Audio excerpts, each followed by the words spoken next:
오늘 우리에게 주시는 하나님 말씀은 로마서 14장 7절에서 9절까지 말씀입니다. 한 절씩 교독 후 마지막 9절은 합독하겠습니다. 우리 중에 누구든지 자기를 위하여 사는 자가 없고 자기를 위하여 죽는 자도 없도다.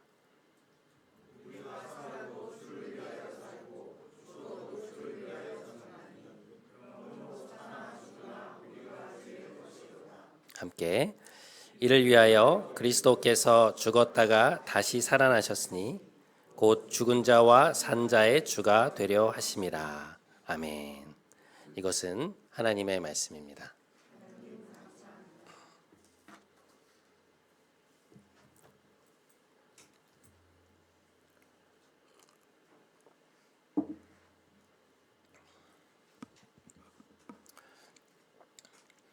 대학을 졸업하고 캠퍼스 선교단체의 간사로 사역자로 일을 할 때였습니다. 저는 한 대학의 선교단체를 책임지고 있었는데 문제가 이제 신입생 관련 행사 때 일어나게 되었습니다. 캠퍼스 선교단체의 목적은 캠퍼스에 있는 친구들에게 복음을 전하는 것이었기 때문에 각 과별로 혹은 이제 단과 대학별로 이제 신입생을 맞이하는 행사가 굉장히 중요했는데요. 그래서 이제 모든 멤버들이 이제 투입되어서 이제 새로운 친구들과 컨택을 하는 시간이었는데 그 모임을 마친 이후에 저학년 친구들 중에 실족하는 친구들이 생겨났던 것입니다. 이유인즉슨 보통 3학년들이 이제 리더 그룹을 형성하고 있었는데요. 그 중에 몇몇 리더들이 이제 술자리에서 술을 마셨다는 이유였습니다. 이제 친구들과 교제를 하는 가운데 이제 환영회를 하면 모임이 이제 그룹별로 나누어지게 되잖아요. 그럼 이제 그 자리에서 이제 몇몇 리더들이 이제 새로운 친구들을 환영하고 교제하는 가운데 술을 마시는 모습을 보고 멤버들이 이제 충격 아닌 충격을 받은 것이었습니다. 결국 이제 리더들을 불러서 이제 이러이러한 일들이 있었고 술을 마시는 문제는 과하게 마시지 않는다고 해도 그 자체가 후배들을 실족하게 만들 수 있는 아주 예민한 부분이기 때문에 행실을 굉장히 조심해야 된다. 그런 이야기를 좀 심도 있게 나누었던 기억이 있는데요. 교회 생활을 하다 보면 이런 문제들이 종종 일어나게 되죠. 그러니까 어떤 사안에 대해 교회 멤버들이 다른 의견을 갖게 되고 그것에 따라 상대방을 판단할 때가 있습니다. 오늘 본문을 보면 로마 교회의 성도들 역시 그러한 문제들 중 하나에 부딪혀 있었던 것으로 보입니다. 오늘 본문 로마서 14장 1절과 2절 말씀을 한번 보시죠. 믿음이 연약한 자를 너희가 받되 그의 의견을 비판하지 말라. 어떤 사람은 모든 것을 먹을 만한 믿음이 있고 믿음이 연약한 자는 채소만 먹느니라. 오늘 본문을 보면 이 로마 교회 안에 음식을 먹는 문제에 관한 이슈가 있었던 것으로 보입니다. 특별히 가리는 것 없이 다 먹는 사람들이 있었고 또 어떤 사람은 채소만 먹는다라고 하는 것으로 보아서 아마도 고기를 먹는 것에 대한 이슈가 있었던 것 같아요. 근데 이것이 오늘날과 같이 채식주의자냐 아니냐는 그런 문제가 아니고요. 당시에 이제 고기와 관련된 이슈들이 조금 있었습니다. 사도 바울이 고린도 교회에 보내는 편지인 고린도전서 8장에 보면 이와 비슷한 문제가 나오는데요. 고린도 교회의 문제는 우상에게 바쳐졌던 고기를 먹어도 되느냐 안 되느냐에 대한 것이었습니다. 그러니까 왜 그러한 이슈들이 생겨났는가? 고대에는 도시들 한 가운데 신전들이 위치하고 있었습니다. 그러니까 고대 사회는 다신 사회였거든요. 그래서 신들에게 제사를 드리는 것이 그들의 일상의 아주 자연스러운 부분이었습니다. 그런데 보통 도시 안에는 이 신전만큼 큰 건물들이 없기 때문에 가족들이나 친척들이 종교제의에 함께 참여를 하고 이제 거기에 바쳤던 고기를 가지고 그 신전 건물들 안에 있는 룸에서 함께 식사를 하는 것이 당시의 문화였습니다. 그러니까 말씀드린 바와 같이 신전들은 당시의 건축물들 중에서 꽤나 규모가 컸기 때문에 사람들이 교제할 수 있는 공간들이 많이 있었거든요. 그래서 이제 도시의 사람들이 이용하는 문화시설처럼 사용이 되었던 것이죠. 그와 동시에 이제 신전들은 또 어떤 역할도 했냐면 그곳에 받쳐졌다가 남은 고기들이 있을 거 아니에요. 근데 그것을 시장에 되팔아서 그 고기들이 시장에서 소비가 되도록 했는데 그것이 당시의 유통 구조 중에 하나였습니다. 그러다 보니 이제 어떤 일이 생긴 것일까요? 시장에서 파는 고기들 중에 우상의 제물로 쓰였던 것들이 많은 것입니다. 하지만 그것을 확인할 방법은 없었던 것이죠. 그래서 이제 고린도에 있는 그리스도인들 중에는 그것이 꺼림직해서 고기를 아예 사 먹지 않는 사람들이 있었던 것인데요. 그들은 그것이 우상에게 바쳐졌던 부정한 것이기 때문에 먹으면 안 된다고 생각을 했습니다. 그것이 고린도 교회 안에 있었던 이제 고기와 관련된 이슈였고요. 오늘 본문을 보면 그런 일들이 로마 교회 안에도 있었던 것 같아요. 다만 로마 교회의 문제는 이제 고린도보다는 조금 더 포괄적인 차원의 문제였던 것으로 보이는데요. 그것은 로마 교회의 구성원들을 살펴보면 알 수 있습니다. 로마 공동체는 유대적 배경이 아예 없는 이방인 그리스도인들이 다수가 있었고요. 그와 더불어 이 디아스포라 배경을 가진 유대인 그리스도인들이 함께 이루고 있는 공동체였습니다. 여러분도 아시겠지만 유대교는 음식법이 굉장히 철저하거든요. 그러니까 음식법을 통해서 오랫동안 자신들의 정체성을 유지해 왔기 때문에 그리스도인이 된 이후에도 그걸 바꾸기가 쉽지 않았던 것 같아요. 예를 들면 유대인들은 돼지를 부정한 동물이라고 해서 돼지고기를 먹지 않았는데요. 그러니까 율법에 보면 발굽이 갈라져 있고 동시에 되새김질을 하는 동물만 먹을 수 있게 되어 있었습니다. 근데 돼지 같은 경우는 발굽은 갈라져 있는데 뭘 안 하는 것이죠? 되새김질 안 하죠. 그러니까 그것은 먹을 수 있는 동물이 아니었던 거예요. 부정한 동물이었던 것입니다. 생선 같은 경우도 지느러미와 비늘이 모두 있는 것만 먹을 수 있었습니다. 예를 들어서 장어나 메기 같은 것은 비늘이 없기 때문에 먹을 수 없었고요. 새우와 같은 갑각류 혹은 오징어 같은 연체동물들도 부정한 것에 해당하는 그러한 것이었습니다. 그런 부분들 때문에 예수님을 믿고 그리스도인이 되었지만 같은 공동체 안에서도 어떤 사람들은 그런 것들을 거리낌 없이 다 먹었고 또 어떤 사람은 그것을 부정하다고 생각했던 것이죠. 거기에 더해 로마 교회 역시 우상에게 바쳐졌던 시장의 고기를 먹을 것이냐 말 것이냐에 대한 이슈도 포함되어 있었던 것으로 보입니다. 그러니까 교회 구성원들 간의 이제 생각과 의견의 차이 때문에 이제 부딪힘이 생긴 것인데 사도 바울은 오늘 본문 속에서 그러한 문제들을 다루어 나가고 있습니다. 오늘은 사도 바울이 로마 교회 안에서의 그러한 갈등을 어떤 원리로 중재해 가는가 거기에 좀 초점을 맞추어서 여러분과 함께 이야기를 해보려고 합니다. 자, 먼저 오늘 본문 3절 말씀을 함께 읽어보시죠. 함께 읽겠습니다. 자, 시작. 먹는 자는 먹지 않는 자를 업신여기지 말고 먹지 않는 자는 비판하지 말라. 이는 하나님이 그를 받으셨습니다. 자, 사도 바울이 로마 교회 안에 나타난 문제들을 다루는 첫 번째 원리는 무엇이었는가? 하나님이 그 사람을 받으셨기 때문에, 그러니까 그 지체를 받으셨기 때문에 너희도 받아야 한다는 것이었습니다. 오늘 본문 3절에서 하나님이 그를 받으셨다라고 말할 때 이 받았다라는 단어는 프로스 람바노라고 하는 헬라어 단어인데요. 그러니까 상대방을 넉넉하게 받아들이는 환대의 의미를 가진 단어입니다. 사람들 간의 관계에서도 쓰이는 말이었고요. 신학적으로 보면 하나님이 우리를 맞아들이셨다라고 할 때 쓰이는 단어입니다. 흔히 우리가 칭의라고 하는 것을 말할 때 하나님이 우리를 용서하시고 의롭게 하셨다는 것은 결국 무엇을 뜻하는 것이냐? 하나님이 우리의 존재를 받아주셨다는 거잖아요.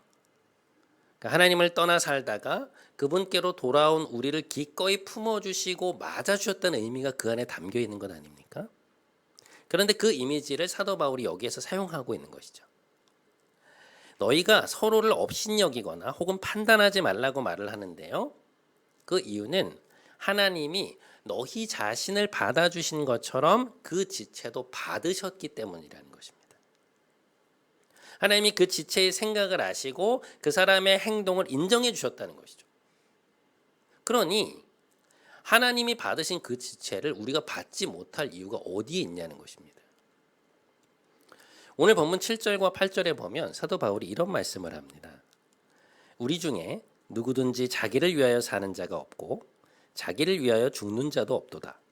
우리가 살아도 주를 위하여 살고 죽어도 주를 위하여 죽나니 그러므로 사나 죽으나 우리가 주의 것이로다. 모든 음식을 거리낌 없이 먹는 사람도 하나님 앞에서 행한 것이고 우상에게 바쳐졌던 것이나 율법에 금한 것을 먹지 않는 사람도 다른 누가 아닌 하나님 앞에서 한 행동이라는 것이죠. 그러니까 그들 각자의 믿음이 하나님 앞에 있고 그 마음에서 비롯된 행동들을 하나님이 받아주셨다는 것입니다. 그러니 하나님이 받으신 그 지체들을 나와 생각이 다르다고 해서 우리가 어떻게 거부할 수 있느냐. 그들의 행동을 내 기준으로 쉽게 정죄하거나 비판할 수 있느냐. 이제 그런 이야기인 것이죠. 그러니까 우리가 교회 안에서 다른 지체들을 대할 때 그와 같은 태도를 가져야 한다는 것입니다. 바울에 따르면 다른 이들에 대한 우리의 태도를 결정하는 기준은 무엇이냐? 그들에 대해 하나님이 어떠한 태도를 보이시는가에 달려 있다는 것이죠. 그것이 가장 중요하게 고려해야 할 사안이라는 것입니다. 하지만 여기에서 우리가 오해하면 안 되는 것이 사도 바울이 지금 이 사안에 대해서 아무런 기준이 없는 게 아닙니다. 오늘 본문 1절을 보시면 믿음이 연약한 자를 너희가 받되 그의 의견을 비판하지 말라라고 나오거든요. 근데 이것은 무슨 얘기냐? 믿음이 연약한 자가 있으면 그 반대편에는 누가 있다는 거예요? 믿음이 강한 자가 있다는 것이죠. 그러니까 믿음이 강한 자는 오늘 본문의 맥락을 보면 어떤 사람들일까요? 모든 것을 거리낌 없이 먹을 만한 믿음이 있는 사람들이죠. 반대로 믿음이 연약한 사람들은 어떤 사람들인가? 오늘 본문의 정황 속에서 보면 채소만 먹는 사람들이라고 볼 수 있습니다. 다시 말해 우상에게 바쳐졌던 고기를 먹는 것이 죄냐 아니냐, 혹은 하나님이 주신 율법에 따라 음식을 가려서 먹는 것이 맞느냐 틀리느냐라는 질문에서 사도 바울은 그러한 고기나 음식을 먹는 것이 하나님 앞에서 죄가 아니라고 분명히 말하고 있는 것입니다. 앞에서 언급드렸던 고린도 교회의 그 문제에 있어서도 사도 바울이 이제 무슨 이야기를 하냐면 이런 이야기를 합니다.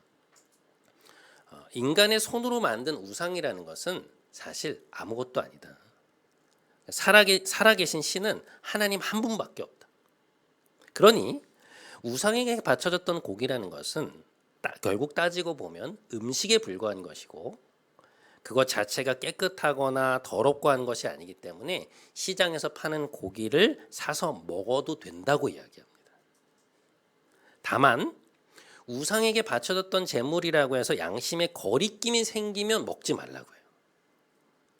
자신이 가지고 있는 믿음의 기준 혹은 양심에 거리끼는 행동은 절대로 하지 말라고 말합니다. 그리고 무엇보다 그런 연약한 형제 자매들을 위해서 강한 자들이 조심해야 한다고 말하고 있는 것이죠. 하지만 분명한 것은 그 문제에 대한 원리 자체는 신학적으로 보았을 때 먹어도 된다는 거예요. 오늘 본문에도 보면 사도 바울이 하나님이 보시기에 그 음식 자체가 부정한 것이 아니기 때문에 본인의 양심이 괜찮다면 모든 음식을 먹어도 된다고 말씀하고 있습니다. 자, 오늘 본문 14절 말씀입니다. 우리 한번 함께 읽어보겠습니다. 자, 시작. 내가 주 예수 안에서 알고 확신하노니 무엇이든 스스로 속된 것이 없으되 다만 속되게 여기는 그 사람에게는 속되니라. 그럼 무슨 이야기입니까? 그러니까 음식 자체가 속된 것은 아니라는 것이죠. 바울의 이 말은 우리에게 예수님의 말씀을 생각나게 하는데요. 마가복음 7장 15절과 16절에 보면 예수님 이런 말씀을 하십니다. 무엇이든 밖에서 사람에게로 들어가는 것은 능히 사람을 더럽게 하지 못하되 사람 안에서 나오는 것이 사람을 더럽게 하는 것이니라. 유대의 종교 지도자들이 예수님의 제자들이 손을 씻지 않고 음식을 먹는 것을 보고 이제 그것을 죄라고 책망을 하는데요. 거기에 대해서 예수님은 정결 예식을 따르지 않는 손으로 음식을 먹는 것이 사람을 더럽히는 것이 아니라 너희 내면에서 나오는 탐욕, 방탕, 음란과 같은 것들이 사람을 더럽히는 것이다 라고 말씀하십니다. 그러니까 더러운 손으로 음식을 먹는다고 해서 그 음식이 부정해지는 게 아니라는 거예요. 마찬가지로 바울 역시 예수님을 따라 그러한 원리를 말하는 것입니다. 그러니까 그 원칙 아래에서 보면 어떤 특정한 음식을 먹거나 먹지 않거나 하는 행위가 죄가 아니라는 것이죠. 그것은 그들의 믿음의 문제라는 것입니다. 그러니 사안이 이러할 경우에 우리 어떻게 행동해야 하는가? 상대방을 믿음이 약하다고 무시하거나 혹은 반대로 저 사람의 행동이 죄라고 비판하지 말아야 한다는 것이죠. 하나님이 하나님 앞에서 그런 믿음을 가지고 행하는 너희를 받으신 것처럼 동일하게 자신의 믿음에 의거해 행동하는 너희 지체들도 받으셨기 때문에 너희도 서로를 받아야 한다는 것입니다. 그것이 오늘 본문 속에서 사도 바울이 로마의 공동체에게 주고 있는 첫 번째 원리입니다. 두 번째, 로마 교회 성도들은 이 교회 안에서 생겨난 지금의 갈등 상황을 어떠한 원리 아래서 풀어가야 하는가? 바울이 주고 있는 두 번째 권면은 그리스도께서 우리 모두의 주님이신 것을 기억하라는 것입니다. 자, 오늘 본문 7절에서 9절까지 말씀입니다. 우리 중에 누구든지 자기를 위하여 사는 자가 없고 자기를 위하여 죽는 자도 없도다. 우리가 살아도 주를 위하여 살고 죽어도 주를 위하여 죽나니 그러므로 사나 죽으나 우리가 주의 것이로다. 이를 위하여 그리스도께서 죽었다가 다시 살아나셨으니 곧 죽은 자와 산 자의 주가 되려 하심이라. 사도 바울이 말하는 교회의 갈등을 풀어나가는 두 번째 원리는 예수 그리스도께서 우리의 주님이심을, 주인이심을 기억하라는 것입니다. 나의 주인도 주님이시고 저 지체의 주인도 주님이시라는 거예요. 그러니까 우리를 구원하기 위해 주님께서 십자가에 죽으셨다가 다시 살아나셨고 그것을 통해 우리 모두를 주님의 소유로 삼으셨기 때문에 우리가 동료 그리스도인들과 예수님 사이에 끼어들거나 그 사람의 삶에서 주님이 차지하시는 위치를 빼앗을 권리가 없다는 것입니다. 그 사람이 서 있는 거나 넘어지는 것은 궁극적으로 보면 우리의 책임이 아니라 그 사람의 주인이신 주님의 책임이라는 거예요.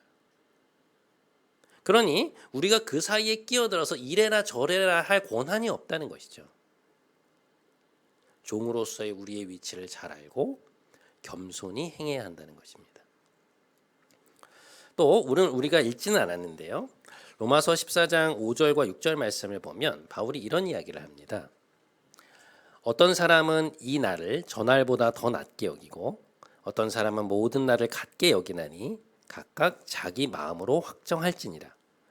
나를 중히 여기는 자도 주를 위하여 중히 여기고 먹는 자도 주를 위하여 먹으니 이는 하나님께 감사하며 먹지 않는 자도 주를 위하여 먹지 아니하며 하나님께 감사하느니라. 자, 여기도 보시면 로마 교회 안에 날에 대한 논의들도 있었던 것 같아요. 그러니까 유대인 그리스도인들 같은 경우는 뭐 유월절이나 오순절 같은 유대인들의 전통적인 명절이라든지 율법에 나와 있는 특별한 날들을 이제 다른 날보다 더 중요하게 여겼던 것이죠. 반면에 유대적 배경이 없는 지체들은 그렇지 않았던 것입니다. 그런데 바울은 여기에서도 음식에 대한 것과 같은 원리로 특별한 날을 중히 여기는 자도 주를 위하여 그런 것이고 그렇지 않은 사람들도 모두 주를 위하여 그런 것이니 큰 문제가 되지 않는다고 말씀하고 있습니다. 여기에서 바울의 논리들을 살펴보면 공동체 안에서 우리의 관계라고 하는 이 지극히 현실적인 문제들을 예수님의 죽으심, 부활, 그리고 그분의 주권이라고 하는 이 신학적 차원의 일들로 끌어올리고 있는 걸 보게 됩니다. 그리고 그 모든 것을 관통하는 가장 중요한 대원칙은 뭐냐? 예수님이 우리의 주님이시라는 것입니다. 그 누구도 아닌 바로 주님께서 나의 죄를 위해 십자가에서 죽고 부활하심으로 우리를 주님의 것 삼으셨기 때문에 우리는 더 이상 우리 자신의 것이 아니라는 말씀이에요. 우리는 누구의 소유라는 것입니까? 예수님의 소유라는 것입니다.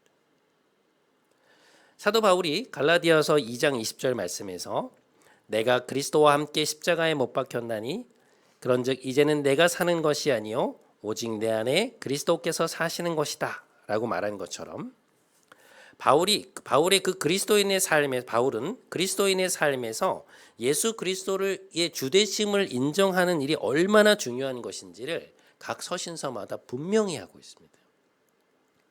우리 중에 누구든지 자기를 위하여 사는 자가 없고 자기를 위하여 죽는 자가 없다. 우리가 살아도 주를 위하여 살고 죽어도 주를 위하여 죽나니 그러므로 사나 죽으나 우리는 주의 것이다. 여러분, 이게 얼마나 놀라운 말입니까? 살아도 주를 위하여 살고 죽어도 주를 위하여 죽나니 그러므로 사나 죽으나 우리는 주의 것이다. 너 자신이 내 삶의 주인이 되어야 한다는 이 세상의 말들과는 얼마나 다른 말들인가요? 그러니까 삶의 목적과 가치관이 다른 것이잖아요. 그러니까 사도 바울은 우리의 모든 생각, 판단 그리고 삶의 목적이 우리의 주인이신 예수 그리스도께 있어야 한다고 말씀하고 있습니다. 우리의 삶의 목표는 단순히 예수를 믿고 천국에 가는 것이 있는 것이 아니라 나의 주님이신 예수님께 영광을 돌리고 우리의 온 삶으로 주님을 높이는 삶이 되어야 한다고 말씀하고 있는 것이죠. 그것이 그리스도께 대해 믿음을 고백하는 우리가 삶으로 살아내야 하는 그 믿음의 내용이라는 것입니다. 그것이 철저히 인정된 삶을 살아갈 때 우리는 제대로 된 신앙생활을 할 수 있으며 무엇보다 오늘 본문에서와 같이 그 교회 공동체 내에서의 갈등 상황을 풀어나갈 수 있게 된다는 거예요. 여러분 안에 예수 그리스도의 주되심이 철저히 인정되고 계신지요? 예수님이 우리를 천국에 가도록 도와주시는 분이거나 단순히 내가 혹은 우리 자녀가 이 땅에서 잘 되도록 이끌어 주시는 분이 아니라 그리스도께서 여러분의 주님이시고 여러분 인생의 주인이십니까? 여러분이 추구하는 인생의 목적과 목표가 주님을 위한 것입니까? 여러분의 말과 생각과 모든 행보에 그러한 고려와 생각들이 녹아 있으신지요? 우리 신앙생활에서 예수 그리스도의 주되심이 우리 안에 철저히 인정되어 있을 때 우리는 비로소 공동체의 다른 지체들에 대해서도 존중감을 가질 수 있게 되는 것입니다. 사도 바울이 우리에게 다른 이들을 무시하거나 비판하지 말아야 한다고 말하는 것은 그저 관용이 넓은 사람이 되라고 얘기하는 게 아닙니다.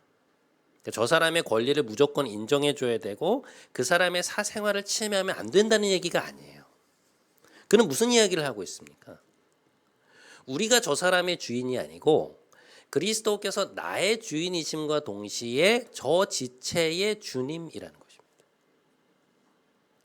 그 정체성의 바탕을 둔 존중감을 가지고 있어야 한다는 거예요. 그것이 우리의 판단과 행동의 근간이 되어야 한다는 것이죠. 그래서 그는 다음과 같은 원리를 제시합니다. 자, 오늘 본문 15절 말씀입니다. 만일 음식으로 말미암아 내 형제가 근심하게 되면 이는 내가 사랑으로 행하지 아니함이라. 그리스도께서 대신하여 죽으신 형제 자매를 내 음식으로 망하게 하지 말라. 자, 여러분 보십시오. 우리가 공동체 내의 어떤 이슈에 대해서 분명한 입장과 올바른 지식을 가지는 것은 중요한 일입니다. 앞에서도 살펴보았지만 로마 교회의 이슈들에 대해서 사도 바울은 어찌되든 괜찮다라고 말하지 않습니다. 그는 그 일에 대한 분명한 판단을 갖고 있었죠. 어떤 판단이 있었습니까? 우상에게 바쳐졌다가 시장으로 나온 고기를 먹는 것에 대해 그는 그것이 죄가 아니라고 분명히 이야기합니다. 율법에 정해진 음식법에 대해서도 이제 예수 그리스도가 오신 새 시대에서 그것은 모든 그리스도인들이 공통적으로 지켜야만 하는 법은 아니라고 말을 해요. 그는 그러한 판단을 믿음이 강한 자와 약한 자라는 말 속에서 분명히 하고 있습니다.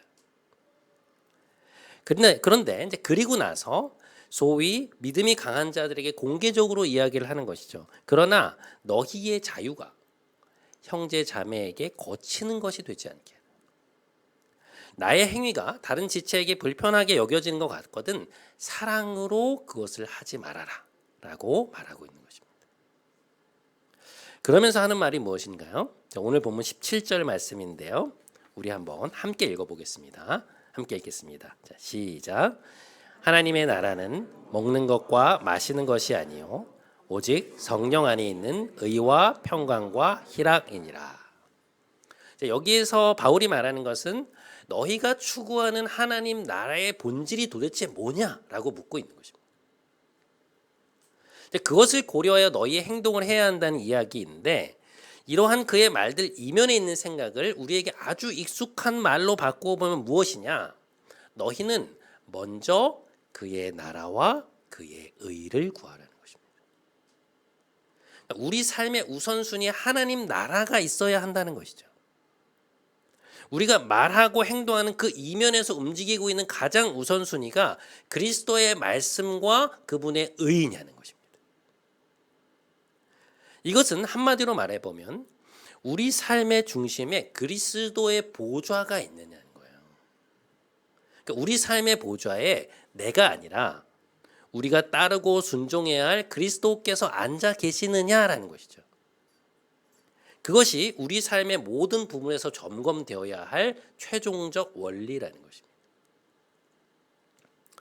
자, 그것을 염두에 두시면서 오늘 본문 16절에서 18절까지 말씀을 다시 한번 읽어보시죠. 우리 한번 함께 읽겠습니다. 자, 시작. 그러므로 너희의 선한 것이 비방을 받지 않게 하라. 하나님의 나라는 먹는 것과 마시는 것이 아니요 오직 성령 안에 있는 의와 평강과 희락이라. 이로써 그리스도를 섬기는 자는 하나님을 기쁘시게 하며 사람에게도 칭찬을 받느니라. 이로써 그리스도를 섬기는 자. 다시 말해 그리스도와 그분의 말씀을 자신의 삶의 가장 우선순위에 두고 살아가는 사람. 그 사람이야말로 누구를 기쁘시게 한다고요? 하나님을 기쁘시게 하고 사람들에게도 칭찬을 받는 사람이 된다는 것입니다. 우리가 그런 사람이 되어야 한다는 거예요. 여러분 지난주에 우리는 빌립보 교인들을 향한 바울의 기도를 함께 살펴보았습니다. 빌립보 1장에서 사도 바울이 빌립보 교인들을 향해 어떤 기도를 했는지 혹시 기억이 나시나요? 바울은 그곳에서 그들의 사랑이 더욱더 풍성해지기를 위해 기도하면서 이제 다음과 같은 말을 하죠. 너희 사랑을 지식과 모든 총명으로 점점 더 풍성하게 하사 너희로 지극히 선한 것을 분별하며 또 진실하여 허물 없이 그리스도의 날까지 이르고 예수 그리스도로 말미암아 의의 열매가 가득하여 하나님의 영광과 찬송이 되기를 원하노라. 여러분, 우리 안에 사랑이 커져간다는 것은 우리의 사랑의 지식과 총명이 더해지는 것을 뜻합니다. 그것은 우리의 사랑의 지혜가 더해진다는 말과 같은 의미인데요. 그러니까 우리의 사랑의 지식과 총명이 더해진다는 것은 무슨 뜻일까? 우리가 하나님을 사랑하는 데 있어서 동시에 지체들을 사랑하는 데 있어서 지혜가 더해진다는 말은 어떤 의미일까? 그 실제를 잘 보여주고 있는 것이 바로 오늘 본문에서 사도 바울이 제시하는 것들이라고 볼 수 있습니다. 여러분, 사도 바울이 이 로마 교회의 갈등을 풀어나가는 방식이 얼마나 지혜롭습니까? 하나님과 성경에 대한 탁월한 지식 아래 명확한 분별력을 가지고 그러나 지혜로운 사랑의 방식으로 그 문제를 풀어나가도록 조언을 해나가고 있지 않습니까? 그러니까 우리의 사랑에 지식과 총명에 더해진다는 것은 그러한 의미라는 것이죠. 명확한 분별력을 갖추되 그리스도께 대한 신실한 충성과 지혜로운 사랑으로 우리의 이웃을 대해야 한다는 것입니다. 이번 한 주 오늘 우리에게 주신 이 말씀들을 좀 깊이 돌아보면서 과연 우리의 삶에 예수 그리스도의 주되심이 얼마나 인정되고 있는지, 나의 말과 생각과 행보에 하나님의 나라, 곧 그분의 다스림에 대한 순종이 얼마나 있는지를 좀 돌아보시는 여러분의 한 주가 되시기를 주님의 이름으로 간절히 축원드립니다.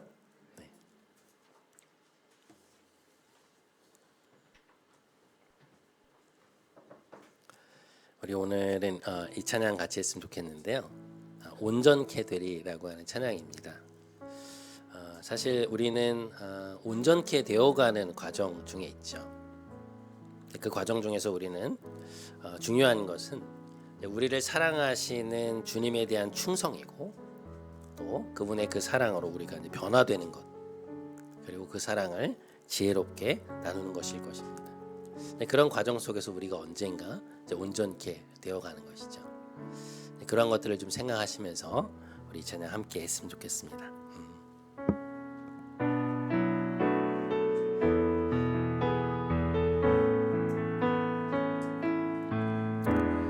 주 앞에 나와 제사를 드리네.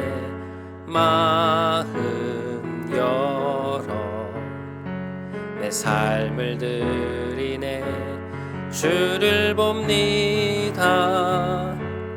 끝없는 사랑 나 회복시키네. 다시 한번 주 앞에 나와, 주 앞에 나와 제사를 드리네. 마음 열어 내 삶을 드리네.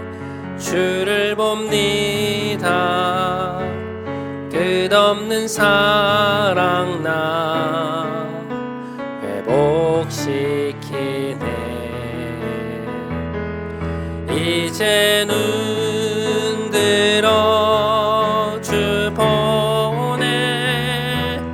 그 능력 날 새롭게 해. 주님의 사랑 날 만지시니 내 모든 두려움 사라지네. 폭풍 속에도 주 붙들고 믿음으로 주와 건네. 갈보리 언덕 넘어 그 어느 날 주 안에 온전케 돼. 이제 눈들어 주 보네. 이제 눈들어 주 보네. 그 능력 날 새롭게 해. 주님의 사랑 날 만지시니 내 모든 두려움 사라지네.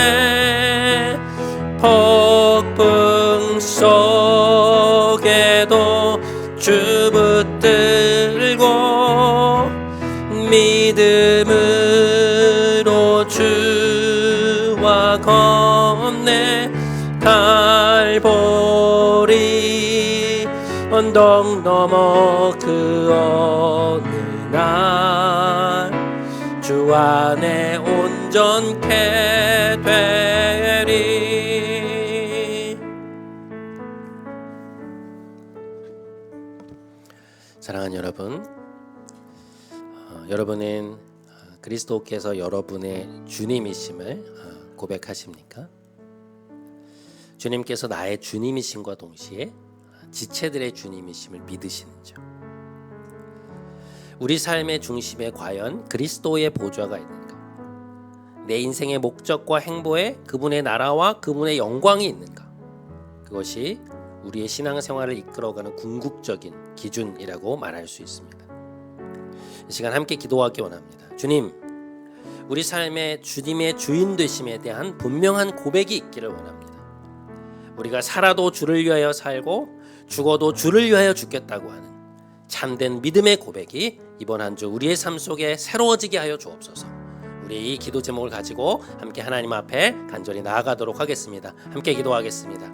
하나님 아버지, 감사합니다. 오늘 우리에게 말씀을 허락해 주시고 우리에게 주되심에 대하여 다시금 생각하게 할 수 있는 은혜를 주셔서 감사합니다.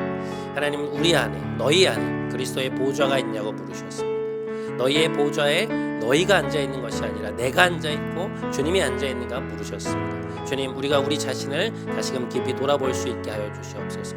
우리가 살아도 주를 위하여 살고 죽어도 주를 위하여 죽겠다고 하는 참된 믿음의 고백이 우리 안에 되살아나게 하여 주시고, 사나 죽으나 우리는 주님의 것이라고 하는 그 고백이 우리 안에 있어서 참된 주되심의 고백을 가지고 우리의 삶을 걸어나갈 수 있도록 주님 우리와 함께 하여 주시고, 우리 성도들의 산유관의 삶이 될 수 있도록 인도하여 주시옵소서.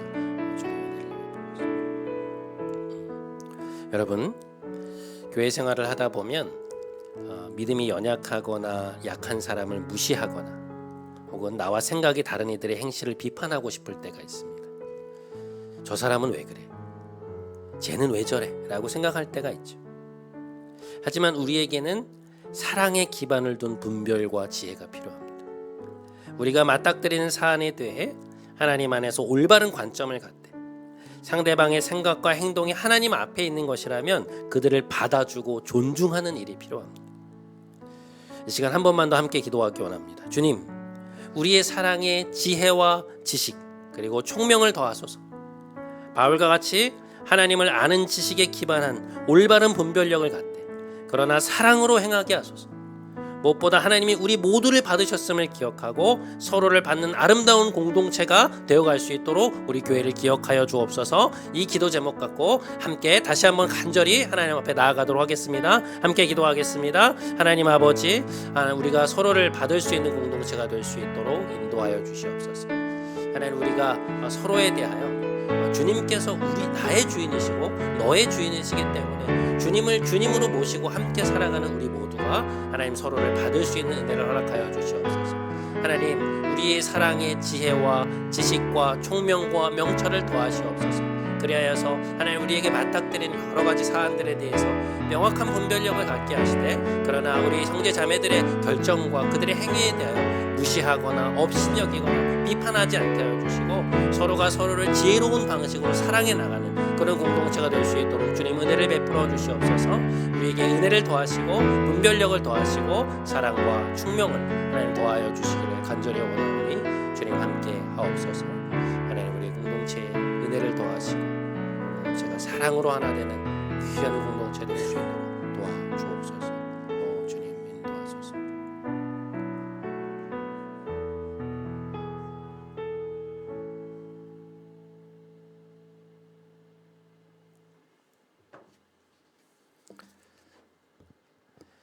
사랑이 많으신 하나님, 우리를 사랑하여 주시고 우리를 받아주심에 감사드립니다.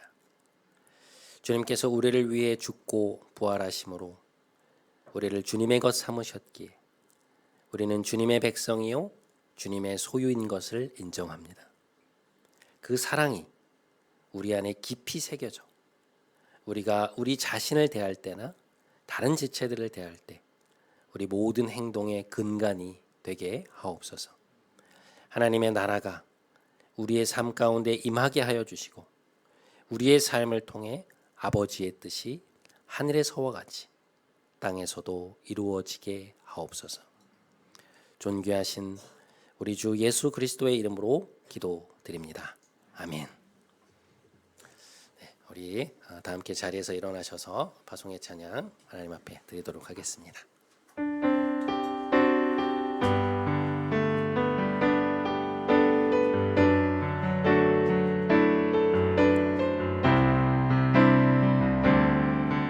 하늘의 문을 여소서,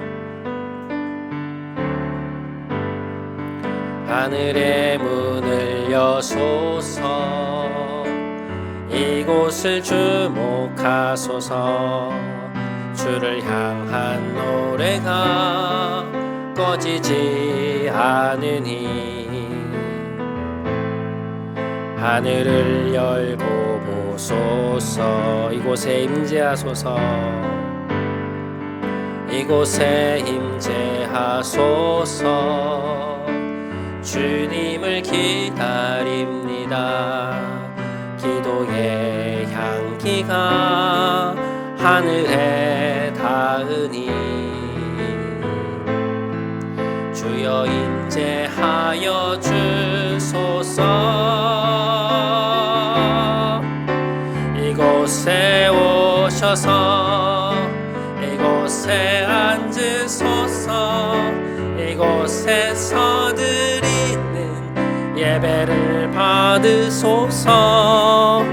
주님의 이름이 주님의 이름만이 오직 주의 이름만 이곳에 있습니다.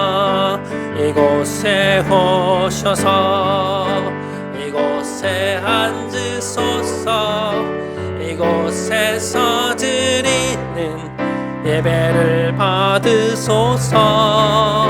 주님의 이름이 주님의 이름만이 오직 주의 이름만 이곳에 있습니다.